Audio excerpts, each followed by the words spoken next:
Hello guys, कैसे हैं आप सब। आई होप आप सब अच्छे होंगे। यार मेरा वीडियो आप लोग शेयर नहीं कर रहे हो, मीन्स चल नहीं रहा, व्यू नहीं बढ़ रहा। इसका मतलब तो यही है ना कि वीडियो आगे जा नहीं रहा। यार कंटेंट गलत क्या है वो सब आप लोग बताओ, मैं उसको सुधारने की कोशिश करूंगा, मगर वीडियो को तो आगे चलना चाहिए था। क्योंकि जो ये बेस आजकल कोई देता नहीं है स्टार्टिंग से, मगर मैं बेस से ही पढ़ाना स्टार्ट किया हूँ और आगे हायर लेवल तक जाऊंगा। मगर उससे पहले यार बेस सारे लोग देख तो लें, वीडियो चले तो सही। छोड़ो ये सब बात। आज का जो अपना टॉपिक है 8 क्लास का एनसीईआरटी, आप जैसे ही खोलते हैं आपको चैप्टर नंबर 4 दिखेगा, materials, metal and non metal. मतलब जो मटेरियल्स यानी पदार्थ जो है वो धातु और अधातु, इसी के बारे में पूरा चैप्टर है। तो पूरा चैप्टर अब जो होगा 30 मिनट 25 मिनट, उसमें ये पूरा चैप्टर को मैं एनसीईआरटी का हर एक लाइन को क्लियर कर दे रहा हूँ। तो हर चीज देखो, अच्छा लगेगा वीडियो पूरा, पहले देखो तो सही। आते हैं अपना टॉपिक पे। सबसे पहले टॉपिक का नाम मेटल एंड नॉन मेटल्स।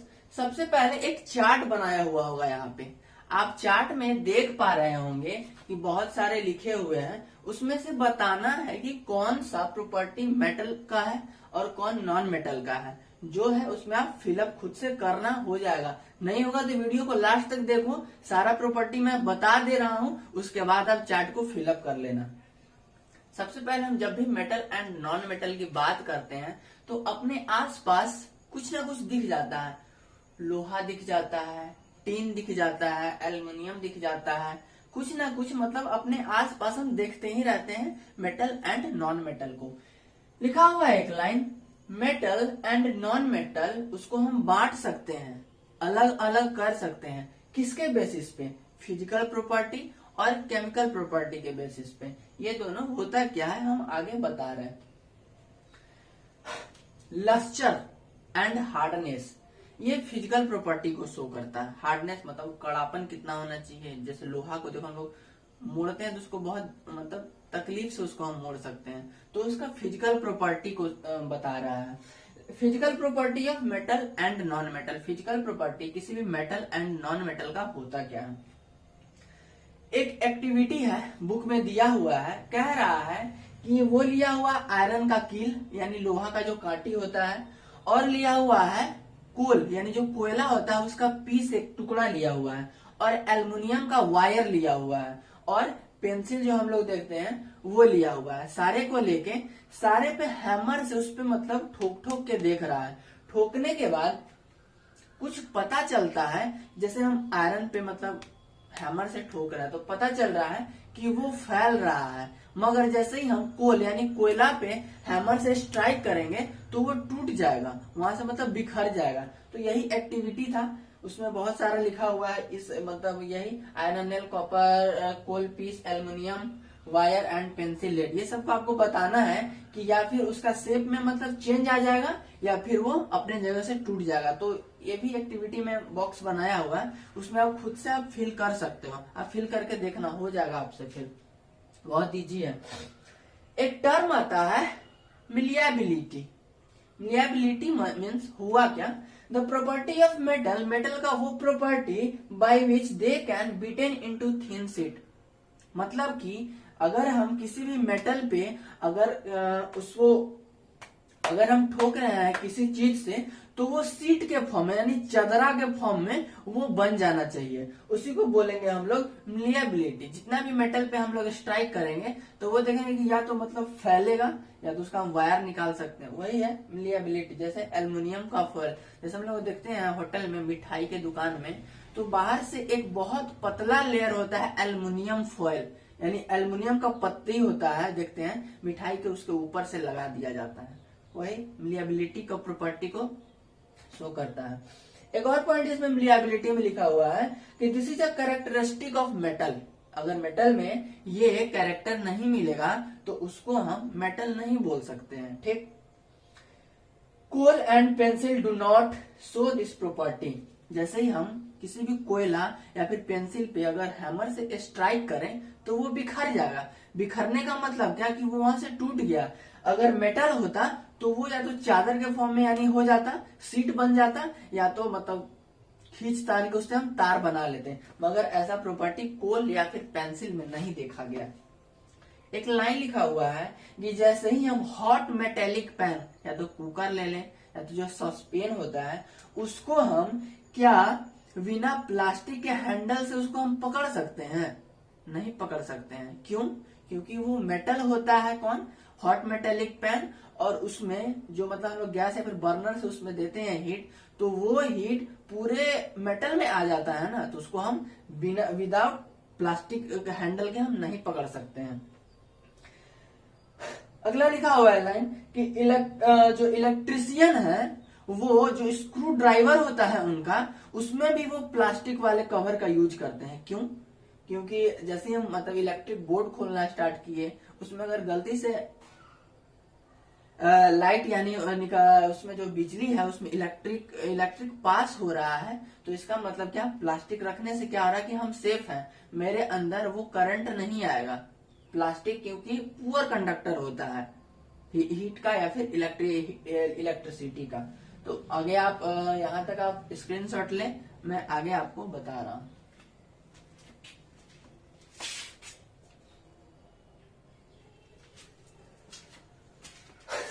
आगे अपने लोग को एक और प्रॉपर्टी मतलब बुक में देखने को मिलेगा कि एक चार्ट मतलब बनाया हुआ छोटा सा बॉक्स, उसमें लिखा हुआ है to test whether electricity can pass through an object और नॉट। यानी जैसे आयरन का नेल लिया हुआ है, पेंसिल लिया हुआ है, कोल लिया हुआ है, इस तरह से 3-4 मतलब पॉइंट लिखा हुआ है। एक तरफ लिखा हुआ है गुड कंडक्टर, एक तरफ लिखा हुआ है बैड कंडक्टर। मतलब कि जो जिससे हीट पास हो सकता है, जिससे इलेक्ट्रिसिटी पास हो सकता है, उसको बोलेंगे हम लोग गुड कंडक्टर, और अगर जिससे ये पास ना हो इलेक्ट्रिसिटी और हीट, उसको बोलेंगे हम लोग बैड कंडक्टर। उसी कैटेगरी में जो आप लिखा उसको भी आप भर सकते हैं, आप यहाँ पे देख रहे होंगे, इसको आप खुद से फिलअप कर लो।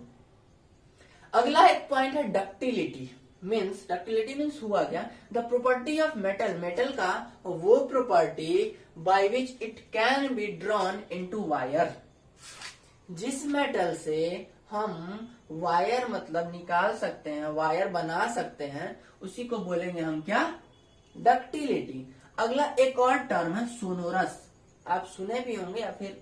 सोनोरस मीन्स हुआ क्या कि किसी मेटल पे अगर मतलब हम उस पर किक करें या फिर हैमर से उस पर प्रोड्यूस करें, तो उससे एक साउंड निकलना चाहिए।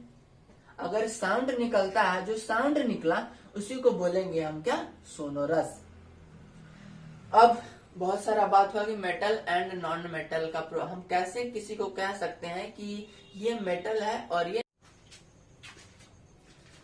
आगे अपने लोग को एक और एक्टिविटी करना है जिसमें लिखा हुआ है टू टेस्ट वेदर, आप बुक में देख रहे होंगे, to test whether electricity can pass through an object और नॉट। मीन्स हुआ क्या कि बहुत सारे यहाँ पे ऑब्जेक्ट लिया हुआ होगा, जैसे आयरन का नेल, हम लकड़ी भी ले सकते हैं, हम यहाँ पे कोल भी ले सकते हैं, और भी 3-4 पॉइंट यहाँ पे लिया हुआ होगा। कह रहा है कि कौन से मतलब इसमें से जो ऑब्जेक्ट दिए हुए हैं उससे इलेक्ट्रिसिटी या फिर जो हीट है पास हो सकता है। जिसमें इलेक्ट्रिसिटी या फिर हीट पास होगा उसको बोलेंगे हम गुड कंडक्टर, जिससे हीट एंड इलेक्ट्रिसिटी पास ना हो उसको बोलेंगे हम लोग बैड कंडक्टर। तो इस चार्ट में यही दिया हुआ है कि कौन सा गुड कंडक्टर होगा और कौन सा बैड कंडक्टर होगा, किससे हीट एंड इलेक्ट्रिसिटी पास होगा, किससे हीट एंड इलेक्ट्रिसिटी पास नहीं होगा। अगला टर्म लिखा हुआ डक्टिलिटी। डक्टिलिटी मीन्स हुआ क्या कि प्रॉपर्टी ऑफ मेटल, मेटल का वो property by which it can be drawn into wire, जिस मेटल से हम वायर यानी तार बना सकते हैं उसी को बोल रहे हैं हम लोग डक्टिलिटी। जिससे हम तार प्राप्त कर सकते हैं उसी को बोल रहे हैं हम लोग डक्टिलिटी। अगला एक टर्म है सोनोरस। सोनोरस में लिखा हुआ है मेटल प्रोड्यूस रिंगिंग साउंड, जिस मेटल से हम रिंगिंग एक तरह का साउंड जो होता है, जैसे हम लोग मंदिर में जाते हैं तो घंटी बजाते थे, उससे साउंड निकलता है। क्यों निकलता है? क्योंकि वो जो घंटी रहता है वो मेटल का बना होता है, तो जिससे वो साउंड निकले उसी को हम बोल रहे हैं सोनोरस। ठीक। अब बहुत बात हुआ कि सर आप बोल रहे हैं मेटल एंड नॉन मेटल, ये दोनों में हम मतलब कैसे कह सकते हैं कि ये बोर्ड है क्या नॉन मेटल है, मेटल है, वो लोहा क्या है, मेटल है, नॉन मेटल है। ये कुछ प्रॉपर्टी है, इसके बेसिस पे हम मेटल एंड नॉन मेटल को बांट सकते हैं। जैसे हम मेटल की प्रॉपर्टी की बात करें तो उसमें सबसे पहले हार्ड होना चाहिए। मेटल हमेशा हार्ड होगा। लोहा को ले लें आप, या फिर कॉपर को ले लें, एल्युमिनियम को ले लें, ये सब सारा हार्ड होते हैं। लस्टरस होना चाहिए। मिलिएबल, मिलिएबल मीन्स हम पिछले वाले में बचा चुके हैं कि मिलिएबल होता क्या है। फिर डक्टाइल, डक्टिलिटी जिससे हम वायर निकाल सकते हैं। आगे सोनोरस, सोनोरस जिससे रिंगिंग साउंड निकले उसको बोलेंगे हम लोग सोनोरस। और वो गुड कंडक्टर होना चाहिए हीट एंड इलेक्ट्रिसिटी का, जिससे इलेक्ट्रिसिटी पास होगा, जिससे हीट पास होगा, उस वो भी प्रॉपर्टी मेटल का प्रॉपर्टी में आएगा। जिसमें अगर ये प्रॉपर्टी नहीं है, ये सारे प्रॉपर्टी, उसको हम मेटल नहीं बोल सकते हैं। क्लियर? अगला देखो, अब नॉन मेटल का प्रॉपर्टी पे हम बात कर रहे हैं। नॉन मेटल का प्रॉपर्टी में सॉफ्ट होगा। जैसे ये हार्ड होता है तो उसको मेटल बोलते हैं। ये नॉन मेटल है, नॉन मेटल में सॉफ्ट होना चाहिए, डल होना चाहिए और नॉट सोनोरस। उससे मतलब वो जो रिंगिंग वाला साउंड है वो नहीं आना चाहिए। और ये पुअर कंडक्टर होता है किसका? हीट का या फिर इलेक्ट्रिसिटी का। अब इसका एग्जाम्पल की हम बात करें, नॉन मेटल के example sulphur, carbon, oxygen, phosphorus. क्या?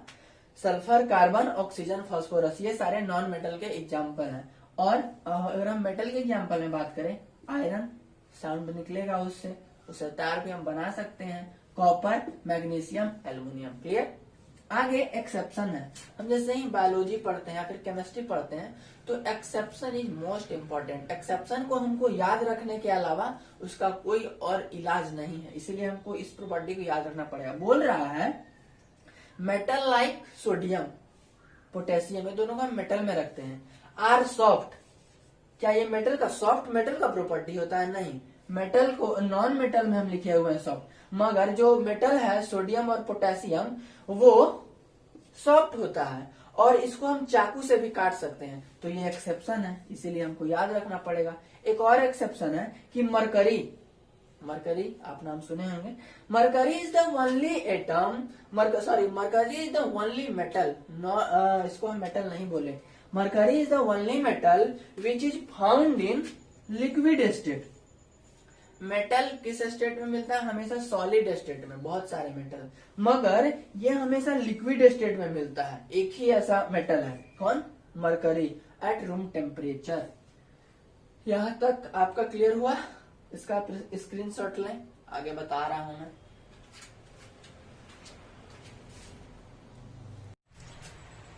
मेटल और नॉन मेटल का यहाँ पे हम देखें तो फिजिकल प्रॉपर्टी हम लोग का कंप्लीट हो चुका है।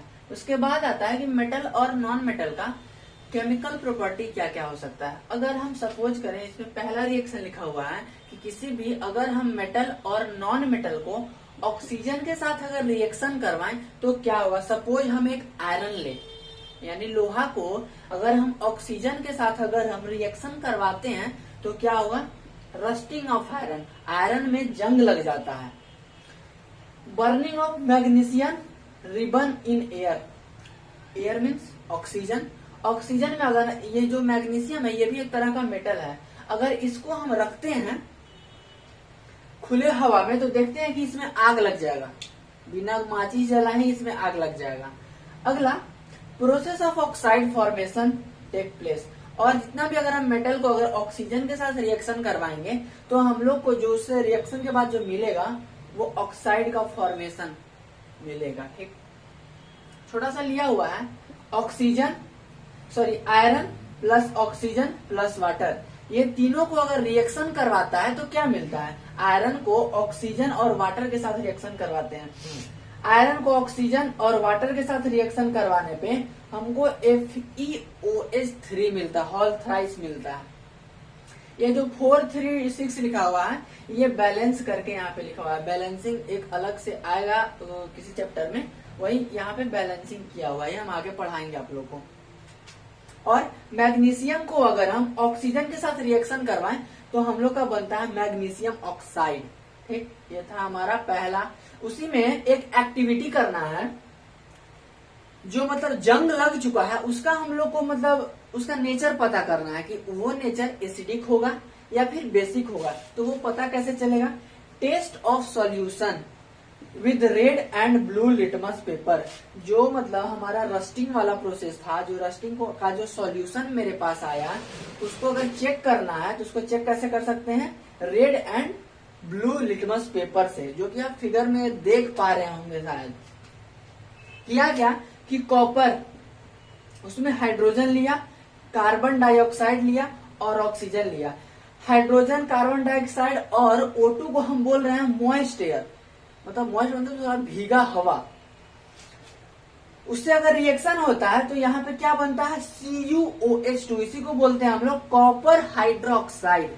प्लस में मिलता है हम लोग को CuCO3, कॉपर कार्बोनेट। इससे ऐसे अगर हम रिएक्शन करवाते हैं तब यही एक्टिविटी को हम आगे बढ़ाएंगे। इसका आप स्क्रीनशॉट ले ले अगर चाहें तो, इसका आगे हम बता रहे हैं आपको।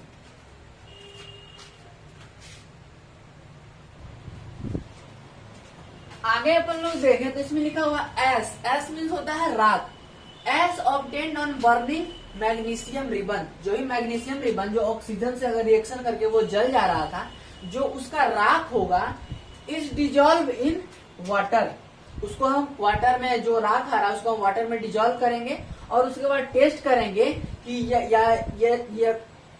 या तो एसिड होगा या तो ये बेस होगा, इसको पता करने के लिए। अगला, लिटमस पेपर टर्न ब्लू। अगर रेड लिटमस, अगर लाल लिटमस पत्र अगर ब्लू हो जाता है, उसका मतलब कि oxide of magnesium is also basic in nature. जो हम रिबन वाला जो लिए थे राख, उसको हम वाटर में डिजॉल्व किए थे, अगर हम उसमें रेड लिटमस पेपर डालें और वो अगर ब्लू हो जाए तो हम कहेंगे कि जो मैग्नीशियम का ऑक्साइड था वो हमेशा बेसिक नेचर का प्रॉपर्टी शो करेगा। क्लियर? जनरली हम देखें तो जो मेटल का ऑक्साइड होता है वो हमेशा बेसिक होता है नेचर में।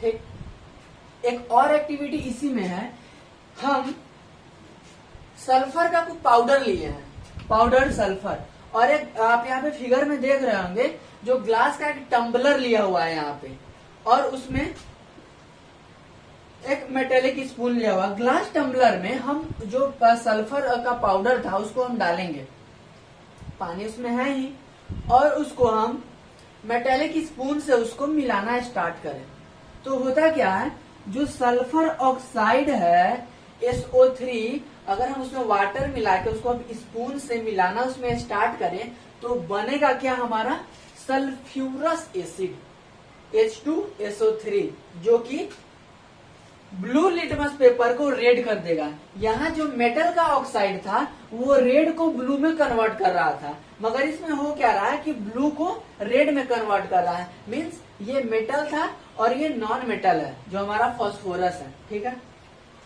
अगला इसमें ये देखें हम लोग रिएक्शन विद ऑक्सीजन, दूसरा हम लोग रिएक्शन देख रहे हैं रिएक्शन विद वाटर। अगर किसी भी मेटल और नॉन मेटल को हम वाटर के साथ अगर रिएक्शन करवाते हैं तो क्या होना चाहिए था। सबसे पहले एक लाइन लिखा हुआ, how metal and non metal react with water. कोई भी मेटल और नॉन मेटल वाटर के साथ किस तरह से रिएक्शन करेगा। सपोज करें हम एक आयरन का ही एग्जांपल लें, उसको हम पानी में छोड़ दें, बहुत दिन हो जाता है तो देखते हैं हम लोग आयरन पे, उसको क्या बोलते हैं, चीती जम जाना बोलते हैं हम लोग, उसको इंग्लिश में बोलेंगे रस्टिंग, रस्टिंग वाला प्रोसेस हो जाता है। Sodium metal is very reactive. जो सोडियम का जो मेटल होता है वो बहुत रिएक्टिव होता है। इट रिएक्ट विगरसली, और रिएक्शन बहुत तेजी से होता है, किसके साथ, ऑक्सीजन के साथ और वाटर के साथ। इसीलिए उसको हम हमेशा, सोडियम को हम किरोसिन ऑयल में डाल के रखते हैं, यानी किरासन का जो तेल होता है हमेशा हम सोडियम को उसके अंदर ही रखेंगे। जैसे ही बाहर निकलेगा वाटर या फिर ऑक्सीजन से रिएक्शन करेगा और वो पूरा रिएक्टिव हो जाएगा। अगला, सोडियम रिएक्ट, फिर से हम सोडियम को अगर रिएक्शन करवाते हैं वाटर के साथ, मगर कुछ मेटल वाटर के साथ रिएक्शन नहीं करेगा। जैसे ही फिर phosphorus is very reactive. Sodium क्या है, मेटल है, वो भी बहुत रिएक्शन करता है, किसके साथ, ऑक्सीजन के साथ और वाटर के साथ। फिर सोडियम को हम रिएक्शन करवा रहे हैं वाटर के साथ तो विग्रसली, मगर कुछ जो मेटल होते हैं वो वाटर के साथ रिएक्शन नहीं करते हैं। फिर phosphorus is very reactive non metal, और ये फास्फोरस जो है वो नॉन मेटल है, मगर ये भी बहुत वेरी रिएक्टिव है। इसमें लिखा हुआ है it catch fire if expose to air. अगर इसको हम हवा में जैसे ही निकालते हैं फास्फोरस को, बहुत तेजी से इसमें आग लग सकता है, इसीलिए इसको हम हमेशा पानी के अंदर रखते हैं फास्फोरस को। क्लियर? ए और बी यहाँ पे हो चुका है, और हम एक दो और देखते हैं केमिकल रिएक्शन। यहां तक आप स्क्रीनशॉट लो इसको।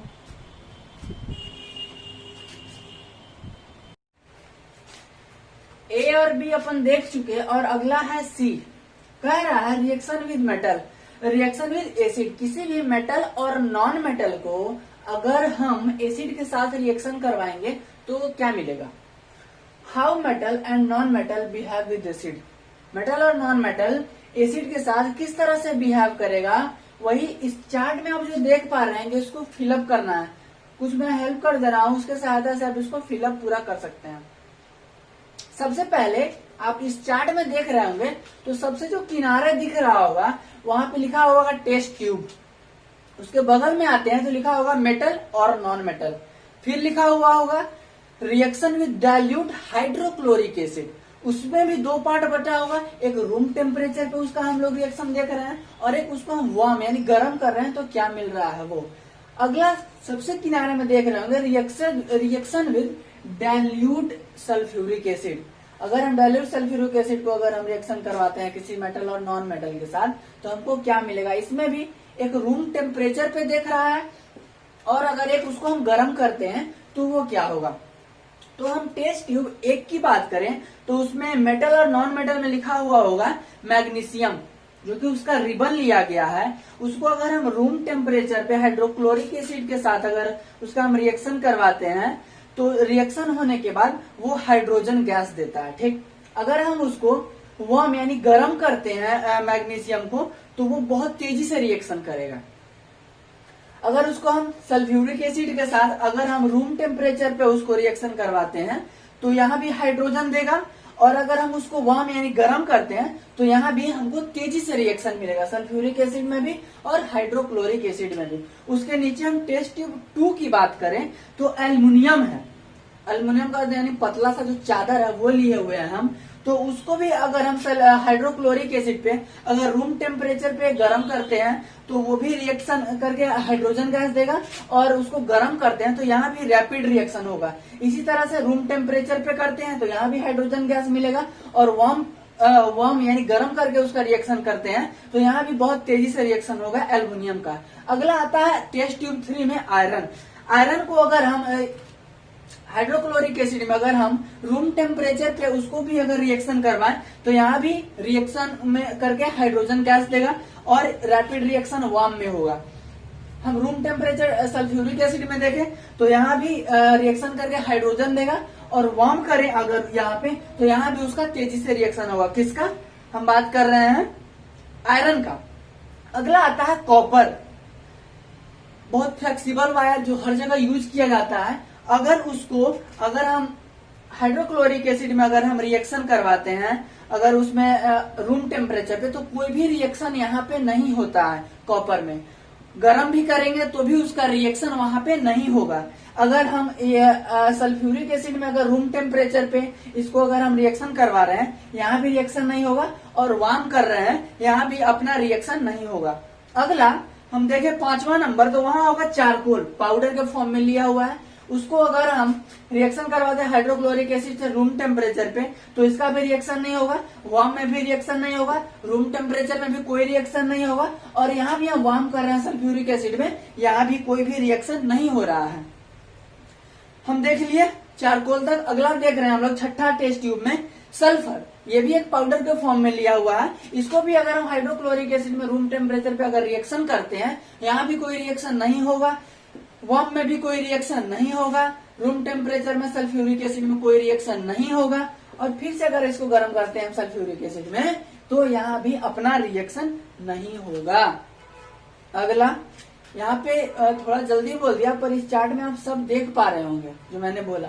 अगला चौथा नंबर डी है रिएक्शन विद बेस। यहाँ हम एसिड के साथ करके देख चुके, उसी तरह से हम बेस के साथ रिएक्शन करवाएं। किसका? मेटल और नॉन मेटल का। तो कह रहा है metal react with sodium hydroxide base to produce hydrogen gas. अगर हम रिएक्शन करवाते हैं बेस के साथ सोडियम हाइड्रोक्साइड का, तो वो प्रोड्यूस क्या करेगा? Hydrogen gas. ठीक।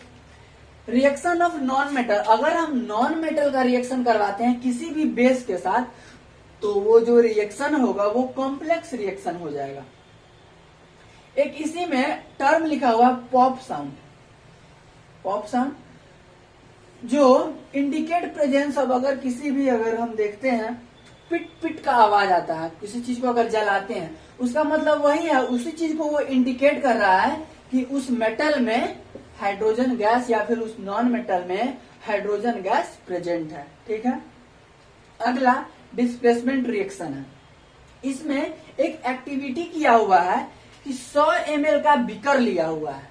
100 ml का एक बीकर लिया हुआ है, जो आप फिगर में देख पा रहे होंगे। 100 ml का बीकर लिया हुआ है, 5 बीकर है, सबका नेमिंग किया हुआ है ABCDE, और सब में 50-50 ml पानी सब में डाला हुआ है।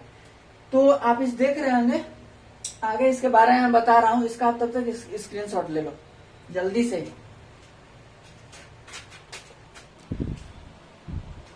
हम यहाँ पे जिंक सल्फेट को अगर हम आगे लेके चले, जो हम डिस्प्लेसमेंट रिएक्शन देखें, तो बीकर ए में लिखा हुआ होगा कॉपर सल्फेट, जिसको हम लोग बोल रहे हैं CuSO4 plus zinc granules Zn, beaker A में लिखा हुआ होगा। और बीकर बी में लिखा हुआ zinc copper sulphate plus iron का यहाँ पे नेल लिया हुआ है। बीकर सी में लिखा होगा जिंक सल्फेट ZnSO4 प्लस उसमें कॉपर का ट्यूनिंग। और बीकर डी में लिखा हुआ होगा आयरन का, इसमें सल्फोनेट ले रहा है सल्फेट प्लस इसमें कॉपर का ट्यूनिंग। और ई में आप देख रहे होंगे लिखा हुआ होगा zinc sulphate ZnSO4 plus iron nail. ठीक। अब इसके बाद कुछ बात है जो आप यहाँ पे देखें, लिखा हुआ है बीकर ए में जिंक रिप्लेस हो जाएगा कॉपर के साथ, फ्रॉम कॉपर सल्फेट CuSO4 बन के वहां से। ठीक। ऐसा क्यों? वाई? द ब्लू कलर, जो ब्लू कलर का कॉपर सल्फेट है, डिसअपियर, वो मतलब दिखाई नहीं देगा। And powdery red mass, powder के फॉर्म में बन के डिपोजिट होता है कॉपर, कहाँ पे? बीकर के बॉटम में। ठीक है। एक रिएक्शन यहाँ पे लिया हुआ है कॉपर सल्फेट, इसको प्लस जिंक, तो बन क्या रहा है? उससे जिंक सल्फेट प्लस कॉपर बन रहा है। और यहाँ पे जो जिंक है वो ब्लू कलर का है, और रिएक्शन होने के बाद जो ZnSO4 बन रहा है जिंक सल्फेट, वो कलरलेस हो जा रहा है, और यहाँ पे कॉपर का कलर यहाँ पे रेड हो जा रहा है। जिंक ब्लू था, कॉपर सल्फेट ऐसे ही, यहाँ पे जो जिंक सल्फेट बना वो कलरलेस हो गया, और जो कॉपर बचा वो रेड कलर दे रहा है यहाँ पे। अगला एक लाइन लिखा हुआ है there could have been displacement of zinc. यहाँ पे जिंक का डिस्प्लेसमेंट हो सकता है, किसके द्वारा? कॉपर के द्वारा। कहाँ पे? जो बीकर आप सी देख रहे होंगे उसमें। And by iron in beaker E, copper के द्वारा बीकर सी में डिस्प्लेसमेंट होगा, और बीकर ई में आयरन के द्वारा हम डिस्प्लेसमेंट कर सकते हैं। उसी तरह आयरन कुड बी डिस्प्लेस, और आयरन को हम हटा सकते हैं कॉपर के द्वारा बीकर डी में। पॉइंट को फिर से सुनना और समझना। कह रहा है there could be have been displacement of zinc, zinc को हम डिस्प्लेस कर सकते हैं कॉपर के द्वारा बीकर सी में, और आयरन के द्वारा बीकर ई में। इसी तरह हम आयरन को डिस्प्लेस कर सकते हैं कॉपर के द्वारा बीकर डी में। क्लियर? और कॉपर से हम कर सकते हैं बीकर डी में। आगे एक अगला पॉइंट देखें, we do not see any change, हम किसी प्रकार का चेंज नहीं देखते हैं। कहाँ पे? बीकर सी में। We can infer that copper is not able to replace, और जो कॉपर है इसका रिप्लेस नहीं किया जा सकता है जिंक या फिर जिंक सल्फेट के द्वारा, इसीलिए हम बीकर सी में किसी प्रकार का हम चेंज नहीं देख रहे हैं। लेकिन लिखा हुआ ऐसा क्यों? कोई पूछ लिया ऐसा क्यों? तो when zinc can be replace copper in beaker A, जब जिंक को हम कॉपर से रिप्लेस कर रहे हैं बीकर ए में, why can not copper replace zinc by beaker C? तो ऐसा क्यों नहीं कर सकते हम कि कॉपर को रिप्लेस कर सकते हैं जिंक से सी में? क्योंकि जो हम लोग याद रखना है कि साइंस जो होता है वो आर्बिट्री नहीं है, मतलब कि बिना तर्क का हम इधर से उधर इसमें कुछ नहीं कर सकते हैं। पहले से जो हो चुका है उसी चीज को हम लोग लेके चल सकते हैं, क्योंकि जो हमारा साइंस है वो बहुत डिफिनिट रूल को फॉलो करता है और फैक्ट के साथ हमेशा चलता है। And the rule here, zinc is more reactive. और जितना भी हम लोग देख रहे हैं इसमें जिंक बहुत ज्यादा रिएक्टिव है। किससे? कॉपर और आयरन से। इसीलिए जिंक हर जगह रिएक्शन उसका हो जा रहा है।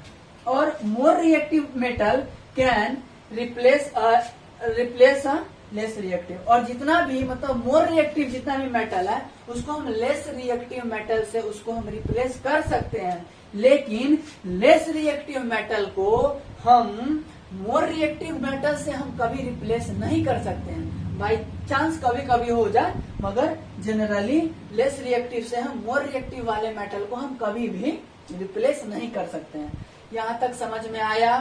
अब स्क्रीनशॉट लें इसका। थोड़ा सा बचा हुआ है ये चैप्टर, मैं उसको कंप्लीट कर रहा हूँ।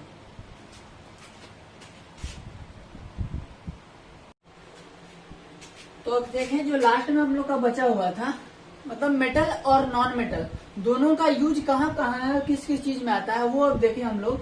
लिखा हुआ है we should be able to guess, हम गेस कर सकते हैं कि why metal are used in making machinery.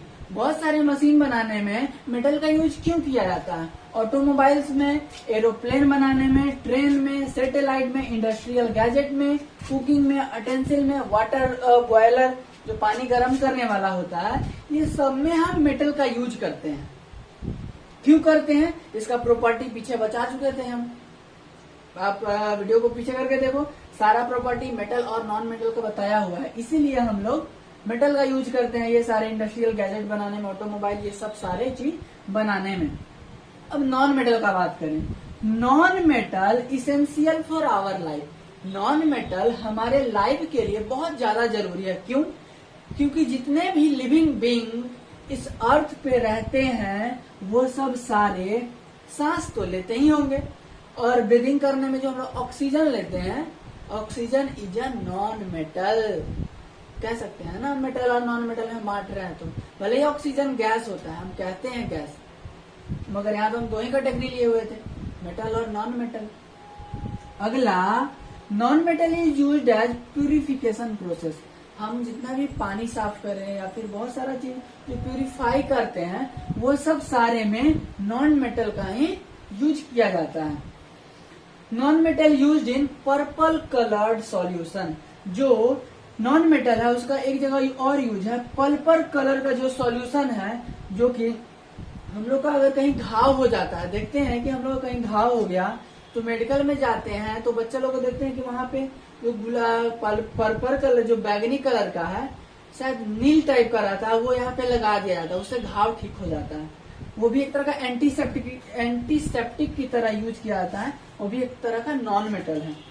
Non metal use in crackers.